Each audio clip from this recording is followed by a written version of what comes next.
A Cidade e as Serras, de Eça de Queiroz. Lido por Sofia Pedro. Capítulo 7. Julho findara com uma chuva refrescante e consoladora. E eu pensava em realizar finalmente a minha rumagem às cidades da Europa, sempre retardada através da primavera pelas surpresas do mundo e da carne. Mas, de repente, Jacinto começou a rogar e a reclamar que o seu Zé Fernandes o acompanhasse todas as tardes à casa de Madame de Auriol. E eu compreendi que o meu príncipe, à maneira do divino Aquiles, que sob a tenda e junto da branca, insípida e dócil Briseida nunca dispensava Patroclo, desejava ter no retiro do amor a presença, o conforto e o socorro da amizade. Pobre Jacinto! Logo pela manhã combinava pelo telefone com Madame de Auriol essa hora de quietação e doçura.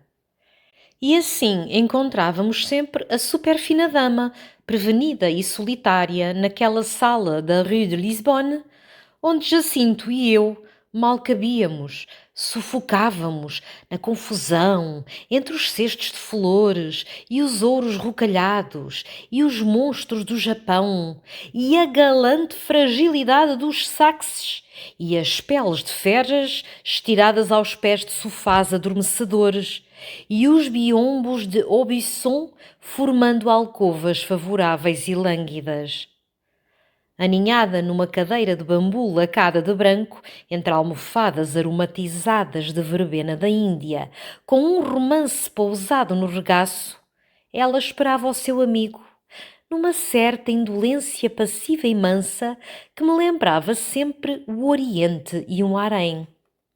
Mas, pelas frescas sedinhas Pompadour, parecia também uma marquesinha de Versalhes, cansada do grande século.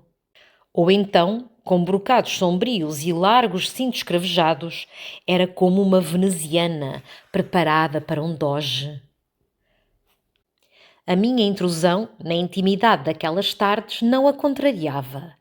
Antes lhe trazia um vassalo novo, com 2 olhos novos para a contemplar. Eu era já o seu cher Fernandé, e apenas descerrava os lábios avivados de vermelho, semelhantes a uma ferida fresca, e começava a chalrar, logo nos envolvia o burburinho e a murmuração de Paris. Ela só sabia chalrar sobre a sua pessoa, que era o resumo da sua classe, e sobre a sua existência, que era o resumo do seu Paris. E a sua existência, desde casada, consistir em ornar com suprema ciência o seu lindo corpo, entrar com perfeição numa sala e irradiar, remexer os estofos e conferenciar pensativamente com o grande costureiro, rolar pelo bois pousada na sua vitória como uma imagem de seda, decotar e branquear o colo, debicar uma perna de galinhola em mesas de luxo, fender turbas ricas em bailes espessos, adormecer com a vaidade esfalfada, percorrer de manhã, tomando chocolate, os ecos e as festas do Figaro, e de vez em quando murmurar para o marido: "Ah, és tu?"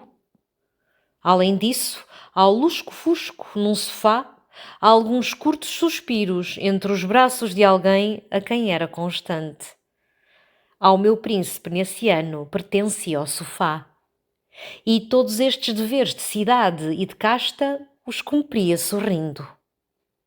Tanto sorrira desde casada que já 2 pregas lhe vincavam os cantos dos beiços indelevelmente. Mas nem na alma nem na pele mostrava outras máculas de fadiga. A sua agenda de visitas continha 1.300 nomes, todos do nobiliário.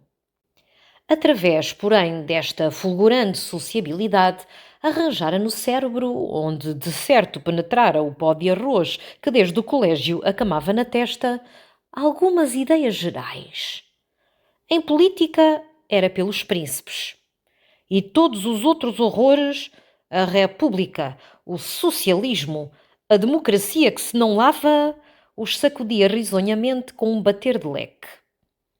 Na Semana Santa, juntava às rendas do chapéu a coroa amarga de espinhos, por serem esses, para a gente bem nascida, dias de penitência e dor. E diante de todo o livro ou de todo o quadro, sentia a emoção e formulava finamente o juízo que no seu mundo e nessa semana fosse elegante formular e sentir.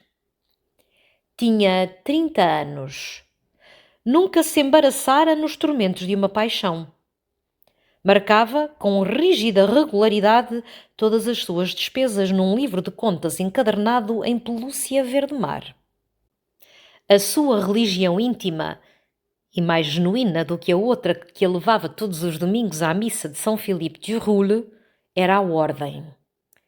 No inverno, logo que na amável cidade começavam a morrer de frio debaixo das pontes criancinhas sem abrigo, ela preparava com comovido cuidado os seus vestidos de patinagem. E preparava também os de caridade, porque era boa e concorria para bazares, concertos e tómbolas, quando fossem patrocinados pelas duquesas do seu rancho. Depois, na primavera, muito metodicamente, regateando, vendia a uma adela os vestidos e as capas de inverno. Paris admirava nela uma suprema flor de parisianismo. Pois, respirando esta macia e fina flor, passámos nós as tardes desse julho, enquanto as outras flores pendiam e murchavam na calma e no pó. Mas na intimidade do seu perfume, Jacinto não parecia encontrar esse contentamento de alma que entre tudo que cansa, jamais cansa. Era já com a paciente lentidão com que se sobem todos os calvários, os mais bem tapetados, que ele subia a escadaria de Madame de Auriol, tão suave e orlada de tão frescas palmeiras. Quando a apetitosa criatura, com dedicação para o entreter, desdobrava a sua vivacidade como um pavão desdobra a cauda, o meu pobre príncipe puxava os pelos do bigode murcho, na murcha postura de quem, por uma manhã de maio, enquanto os melros cantam nas sebes, assiste numa igreja negra a um responso fúnebre por um príncipe. E no beijo que ele chuchurreava sobre a mão da sua doce amiga para se despedir, havia sempre alacridade e alívio. Mas ao outro dia, ao começar da tarde, depois de errar através da biblioteca e do gabinete, puxando sem curiosidade a tira do telégrafo, atirando algum recado mole pelo telefone, espalhando o olhar desalentado sobre o saber imenso dos 30.000 livros, remexendo a coluna dos jornais e revistas, terminava por me chamar, já com a preguiça triste da façanha a que se impelia. Vamos à casa de Madame de Auriol, Zé Fernandes. Eu tinha marcadas para hoje 6 ou 7 coisas, mas não posso. É uma seca. Vamos à casa de Madame de Auriol. Ao menos lá, às vezes, há um bocado de frescura e paz. E foi numa dessas tardes, em que o meu príncipe assim procurava desesperadamente um bocado de frescura em paz, que encontramos ao meio da escadaria suave entre as palmeiras o marido de Madame de Auriol. Eu já o conhecia porque Jacinto me mostrara uma noite no Grand Café, ceando com dançarinas do Moulin Rouge. Era um moço gordalhufo, indolente, de uma brancura crua de toucinho, com uma calvície já séria e já lustrosa, constantemente acariciada pelos seus gordos dedos carregados de anéis. Nessa tarde, porém, vinha vermelho, todo emocionado, calçando as luvas com cólera.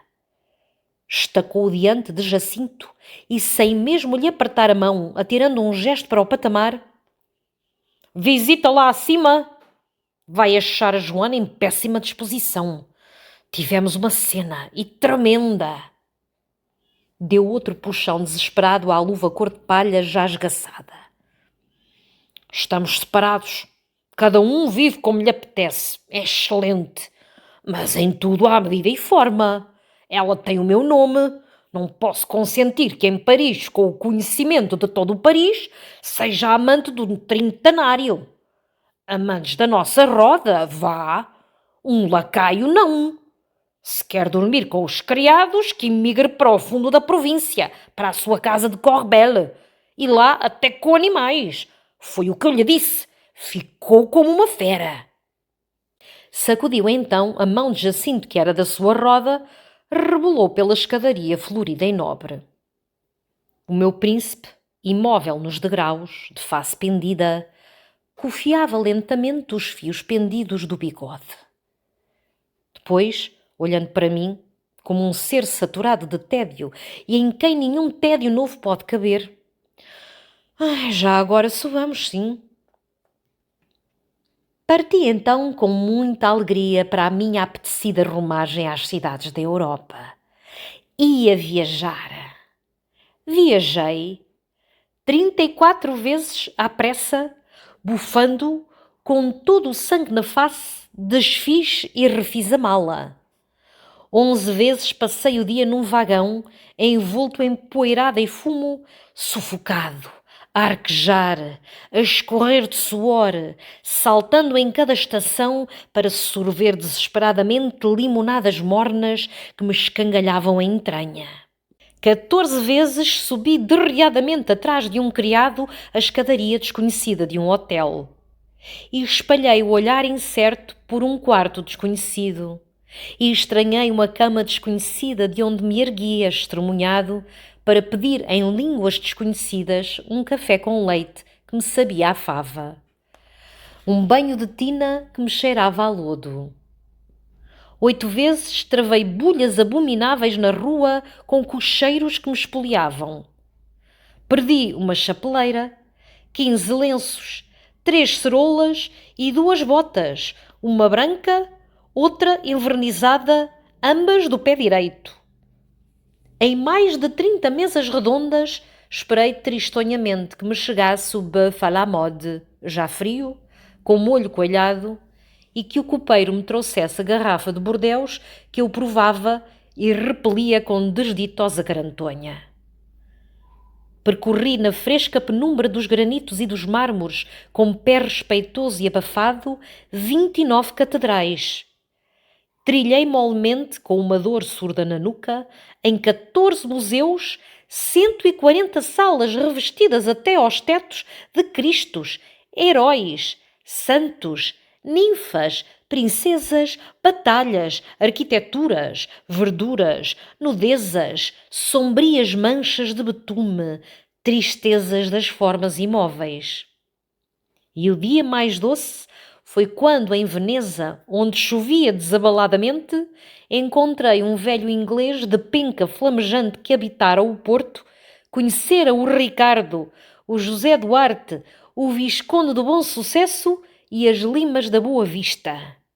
Gastei 6.000 francos. Tinha viajado. Enfim, numa bendita manhã de outubro, na primeira friagem e névoa de outono, avistei com enternecido alvoroço as cortinas de seda ainda fechadas do meu 202. Afaguei o ombro do porteiro. No patamar, onde encontrei o ar macio e tépido que deixara em Florença, apertei os ossos do grilo excelente. E Jacinto? O digno negro murmurou, de entre os altos reluzentes colarinhos: Sua Excelência circula, pesadote, fartote, entrou tarde do baile da Duquesa de Loches. Era o contrato de casamento de Mademoiselle de Loches. Ainda tomou, antes de deitar, um chá gelado e disse-se a coçar a cabeça: que maçada! Que maçada!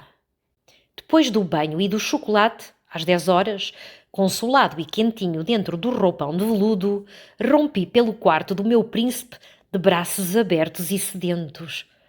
Oh, Jacinto! Oh, viajante!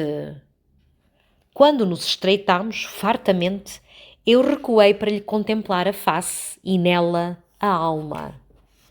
Encolhido numa quinzena de pano cor de malva orlada de peles de Marta, com os pelos do bigode murchos, as suas duas rugas mais cavadas, uma moleza nos ombros largos, o meu amigo parecia já vergado sob o peso e a opressão e o terror do seu dia.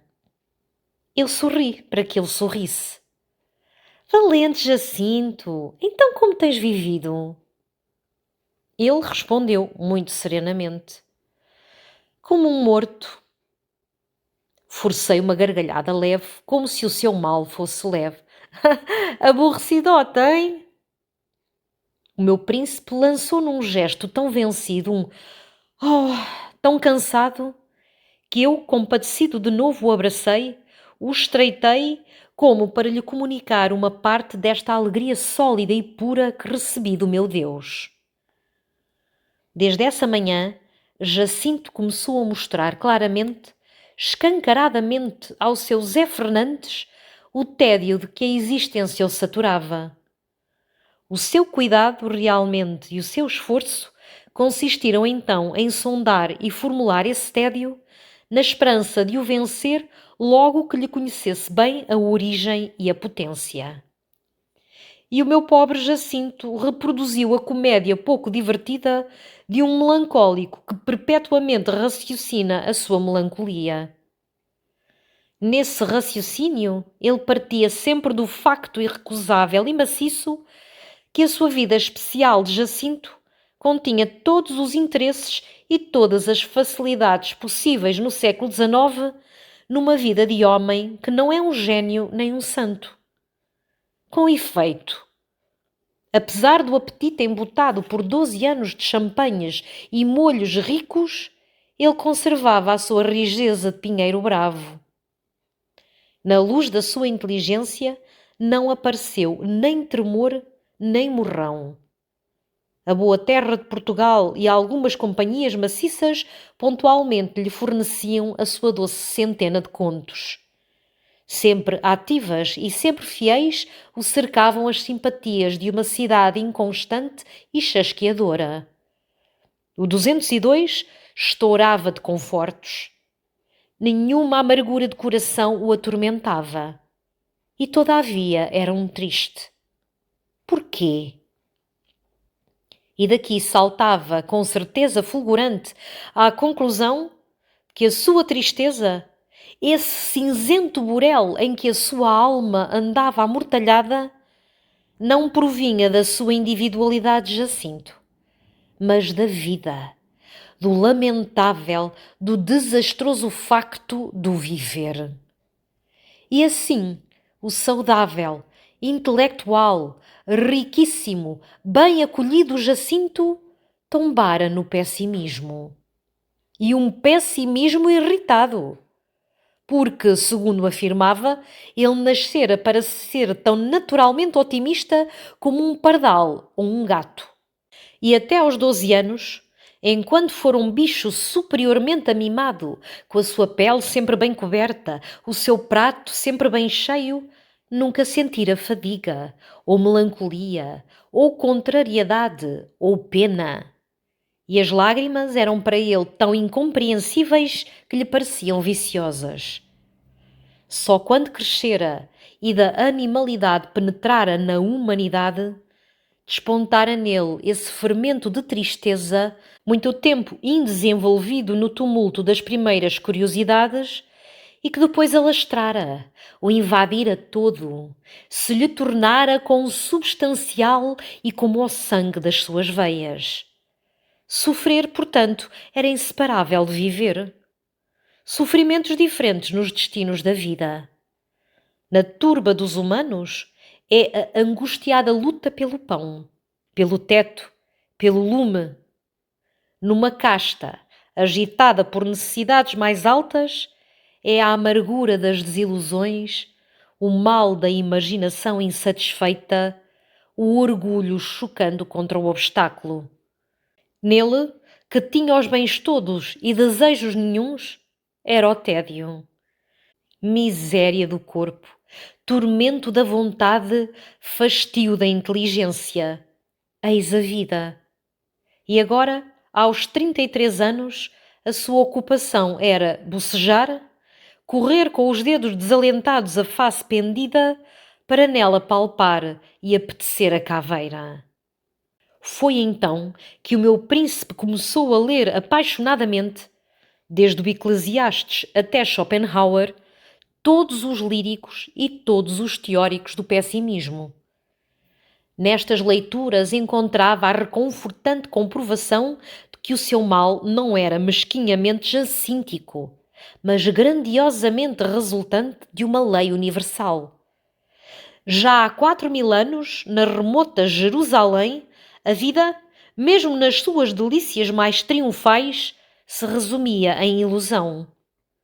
Já o rei incomparável de sapiência divina, sumo vencedor, sumo edificador, se enfastiava, bocejava entre os despojos das suas conquistas e os mármores novos dos seus templos e as suas 3.000 concubinas e as rainhas que subiam do fundo da Etiópia para que ele as fecundasse e no seu ventre depusesse um Deus.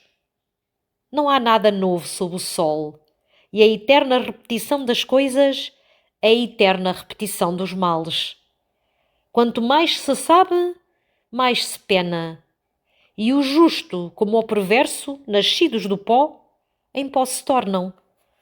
Tudo tende ao pó efêmero em Jerusalém e em Paris. E ele, o obscuro no 202, padecia por ser homem e por viver, como no seu trono de ouro, entre os seus 4 leões de ouro, o filho magnífico de David. Não se separava então do Eclesiastes e circulava por Paris, trazendo dentro do cupê Salomão, como irmão de dor, com quem repetia ao grito desolado que é a suma da verdade humana. Vanitas vanitatum. Tudo é vaidade. Outras vezes, logo de manhã o encontrava estendido no sofá, num roupão de seda, absorvendo Schopenhauer, enquanto o pedicuro, ajoelhado sobre o tapete, lhe polia com respeito e perícia as unhas dos pés. Ao lado, pousava a chávena de Saxe, cheia desse café de moca enviado por emires do deserto que não o contentava nunca, nem pela força, nem pelo aroma. A espaços pousava o livro no peito. Resvalava um olhar compassivo para o pedicuro, como a procurar que dor o torturaria, pois que a todo o viver corresponde um sofrer. De certo remexer assim, perpetuamente, em pés alheios? E quando o pedicuro se erguia, Jacinto abria para ele um sorriso de confraternidade, com um adeus, meu amigo, que era um adeus, meu irmão. Esse foi o período esplêndido e soberbamente divertido do seu tédio. Jacinto encontrara, enfim, na vida uma ocupação grata, maldizer a vida. E para que a pudesse maldizer em todas as suas formas, as mais ricas, as mais intelectuais, as mais puras, sobrecarregou a sua vida própria de novo luxo, de interesses novos, de espírito, e até de fervores humanitários e até de curiosidades supernaturais. O 202, nesse inverno, refulgiu de magnificência. Foi então que ele iniciou em Paris, repetindo Heliogábalo, os festins de cor contados na história augusta, e ofereceu às suas amigas esse sublime jantar cor-de-rosa em que tudo o que era róseo, as paredes, os móveis, as luzes, as louças, os cristais, os gelados, os champanhes e até por uma invenção da alta cozinha, os peixes e as carnes e os legumes que os escudeiros serviam empoados de pó rosado com librés da cor da rosa, enquanto do teto de um velário de seda rosada caíam pétalas frescas de rosas. A cidade deslumbrada clamou: "Bravo, Jacinto!" E o meu príncipe, Ao rematar a festa fulgurante, plantou diante de mim as mãos nas ilhargas e gritou triunfalmente: Hein? Que maçada! Depois foi o humanitarismo e fundou um hospício no campo, entre jardins, para velhinhos desamparados, outro para crianças débeis à beira do Mediterrâneo. Depois, com o Major Dorchas e Maiole e o hindu de Maiole, penetrou no teosofismo e montou tremendas experiências para verificar a misteriosa exteriorização da motilidade. Depois, desesperadamente, ligou o 202 com os fios telegráficos do Times para que no seu gabinete, como num coração, palpitasse toda a vida social da Europa. E a cada um destes esforços da elegância, do humanitarismo, da sociabilidade e da inteligência indagadora, voltava para mim de braços alegres, com um grito vitorioso: Vês tu, Zé Fernandes, uma maçada! Arrebatava então o seu Eclesiastes, o seu Schopenhauer, e estendido no sofá, saboreava voluptuosamente a concordância da doutrina e da experiência. Possuía uma fé, o pessimismo. Era um apóstolo rico e esforçado. E tudo tentava com sumptuosidade para provar a verdade da sua fé. Muito gozou nesse ano o meu desgraçado príncipe.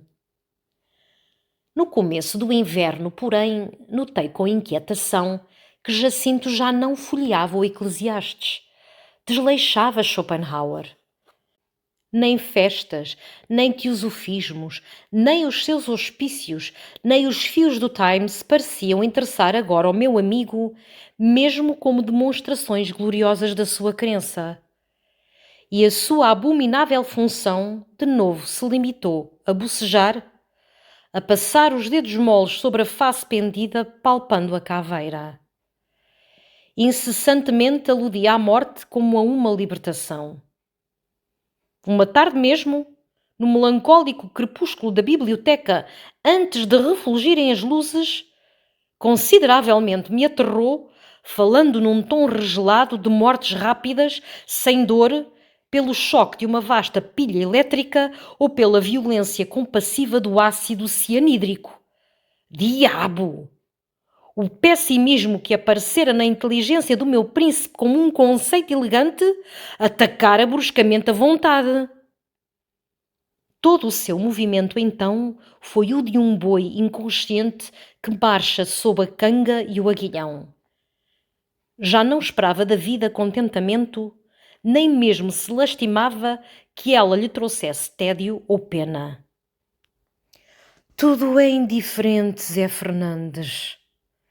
E tão indiferentemente sairia à sua janela para receber uma coroa imperial oferecida por um povo, como se estenderia numa poltrona rota para emudecer e jazer.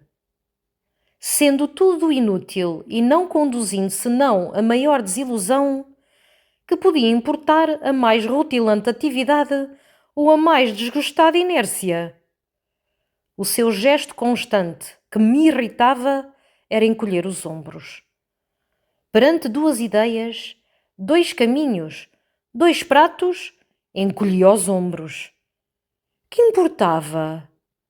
E no mínimo ato, raspar um fósforo ou desdobrar um jornal, punha uma morosidade tão desconsolada que todo ele parecia ligado, desde os dedos até à alma, pelas voltas apertadas de uma corda que se não via e que o travava. Muito desagradavelmente, me recordo do dia dos seus anos, a 10 de janeiro. Cedo, de manhã, recebera, com uma carta de Madame de Trèves, um açafate de camélias, azálias, orquídeas e lírios do vale. E foi este mimo que lhe recordou a data considerável. Soprou sobre as pétalas o fumo do cigarro e murmurou com um riso de lento escárnio. Então há 34 anos que eu ando nesta maçada?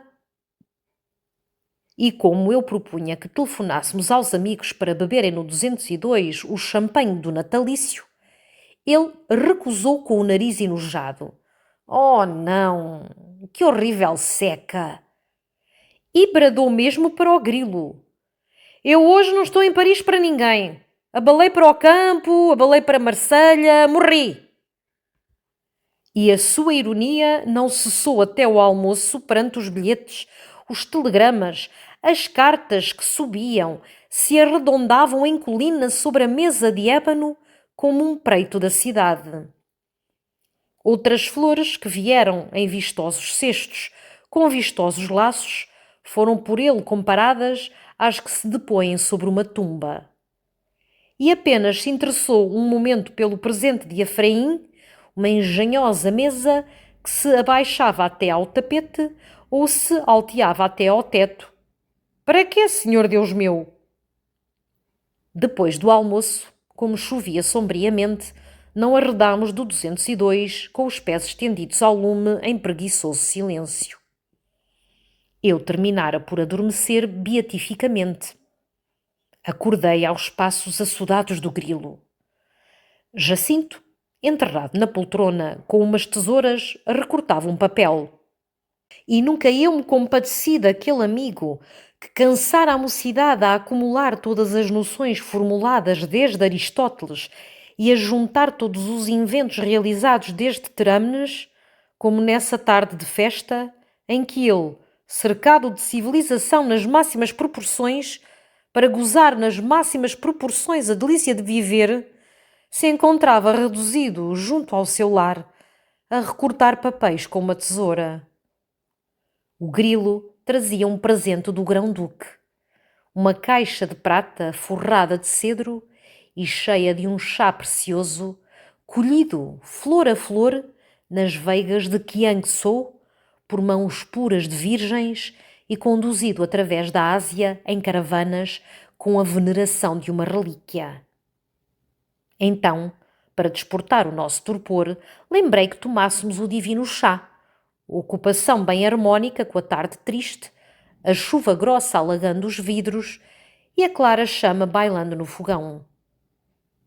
Jacinto acedeu, e um escudeiro acercou logo a mesa de Efraim para que nós lhe estreássemos os serviços destros. Mas o meu príncipe, depois de a altear para meu espanto até aos cristais do lustre, não conseguiu, apesar de uma suada e desesperada batalha com as molas, que a mesa regressasse a uma altura humana e caseira. E o escudeiro de novo a levou, levantada como um andaime, quimérica, unicamente aproveitável para o gigante Adamastor. Depois veio a caixa do chá entre chaleiras, lâmpadas, coadores, filtros, todo um fausto de alfaias de prata que comunicavam a essa ocupação tão simples e doce em casa de minha tia, fazer chá, a majestade de um rito.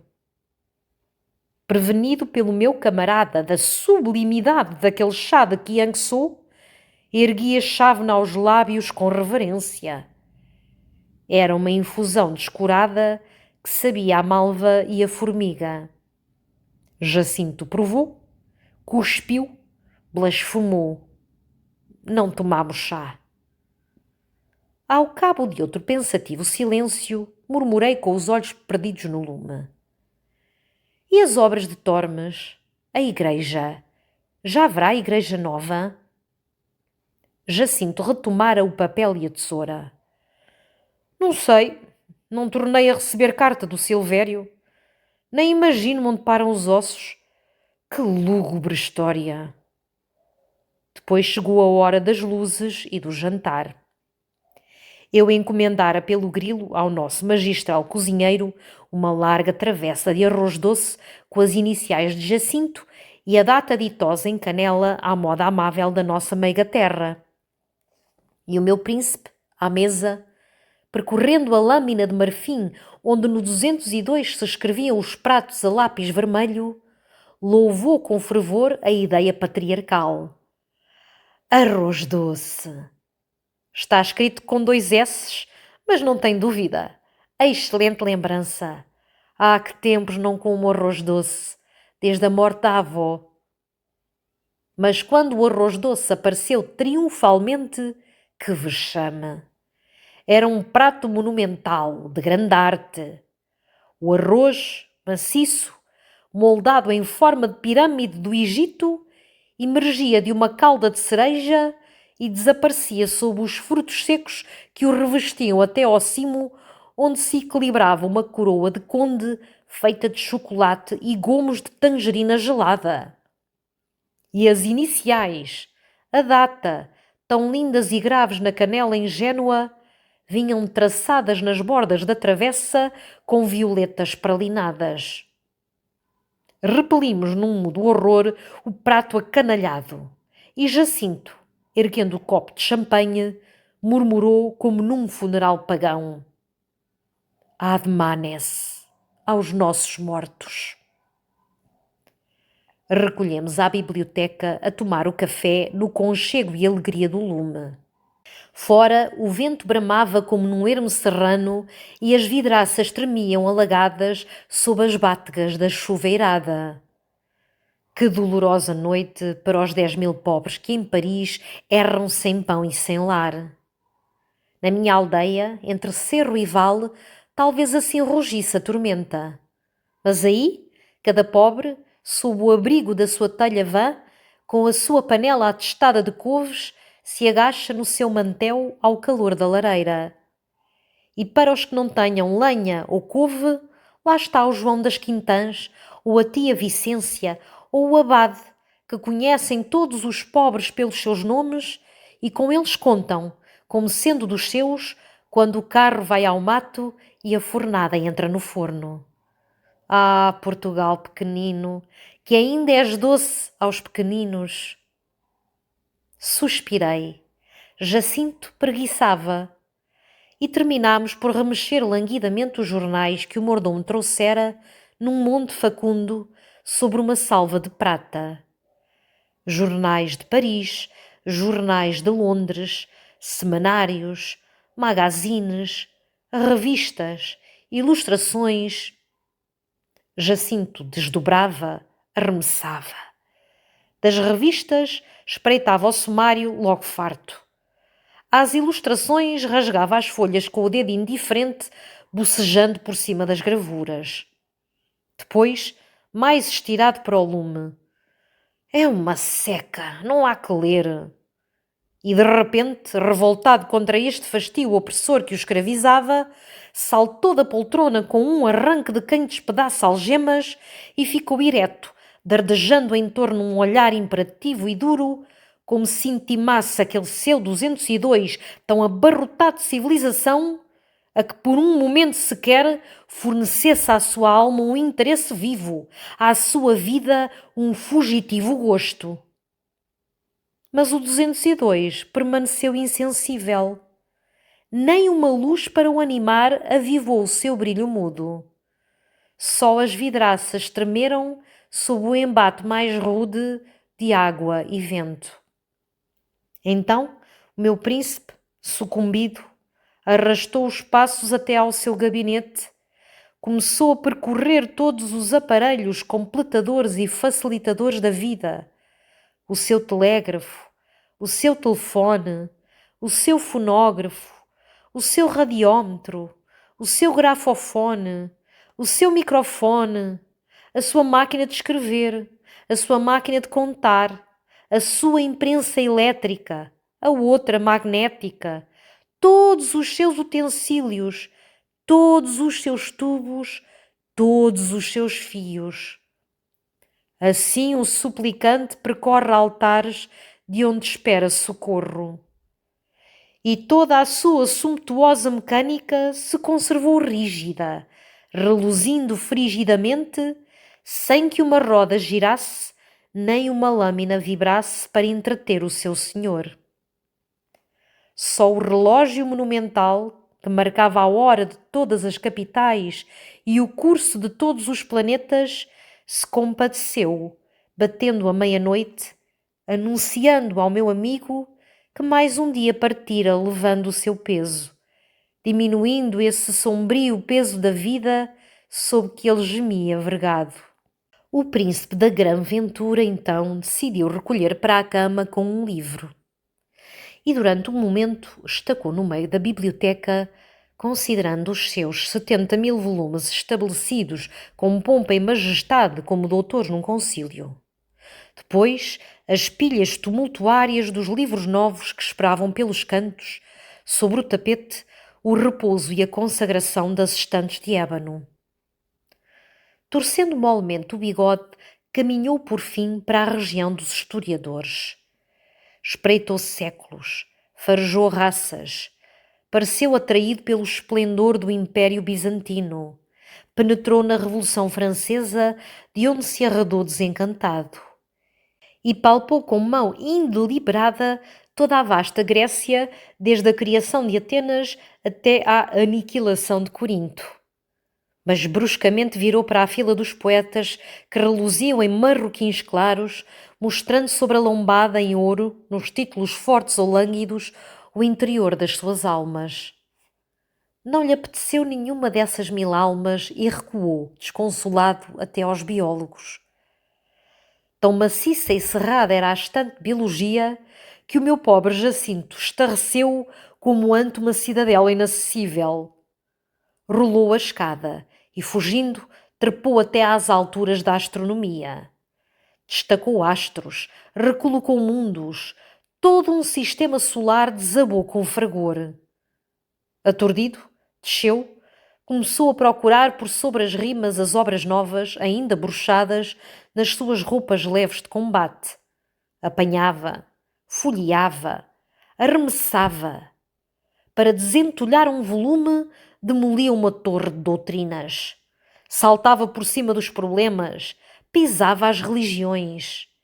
E relanceando uma linha, esgravatando além num índice, todos interrogava, de todos se desinteressava, rolando quase de rastos nas grossas vagas de tomos que rolavam, sem se poder deter na ânsia de encontrar um livro.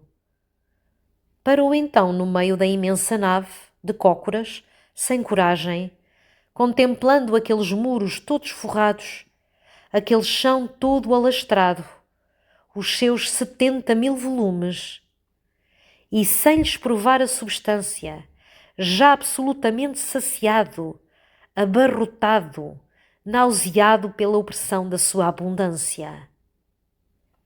Findou por voltar ao montão de jornais amarrotados, ergueu melancolicamente um velho diário de notícias e, com ele debaixo do braço, subiu ao seu quarto para dormir, para esquecer.